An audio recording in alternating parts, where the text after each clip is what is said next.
সন্দীপুত ইনকিলাব মঞ্চের মুখপাত্র ওসমান হাদির গাইবানা জানাজা নামাজ অনুষ্ঠিতই আজ দুইজে রাজধানীর জাতীয় সংসদ ভবন প্রাঙ্গণে তার জানাজার নামাজ গান অনুষ্ঠিত হয়।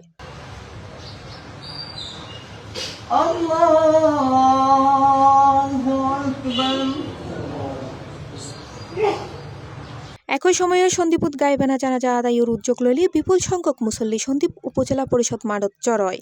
তবে এন্ডে জানাজা আদায়ে বাধা দেয় উপজেলা নির্বাহী অফিসার মংচিং নু মার্মা।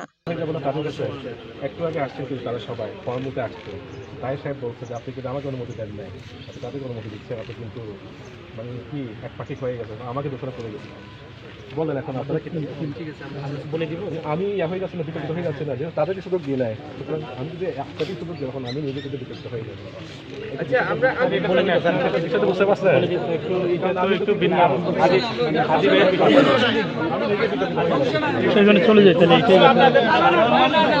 উপজেলা নির্বাহী অফিসার ফেসবুক পোস্টের মাধ্যমে জানায়, এর আগে অন্যান্য ব্যক্তি ও সংগঠনতুন গাইবানা জানাজার অনুমতির আবেদন করা হইল। প্রশাসনিক সিদ্ধান্তের আলোকে উন্মুক্ত মাঠত অনুমতি দেওয়া সম্ভব নয়। পরবর্তী পরিস্থিতি শান্ত রাখতে ও ধর্মীয় আনুষ্ঠানিকতা সম্পন্ন করতে বিকল্প হিসেবে উপজেলা মসজিদ মাঠত গাইবানা জানাজা নামাজ আদায় করা হয়। এতে বিভিন্ন শ্রেণী পেশার মানুষ অংশ লয় এবং মরহুম ওসমান হাদির আত্মার মাগফিরাত কামনা করা হয়।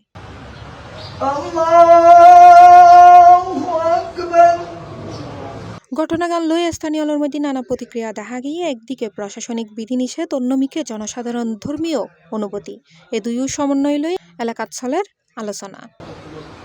আসসালামু আলাইকুম ওয়া রাহমাতুল্লাহ। আসসালামু আলাইকুম ওয়া রাহমাতুল্লাহ। C plus TV, Chittagong.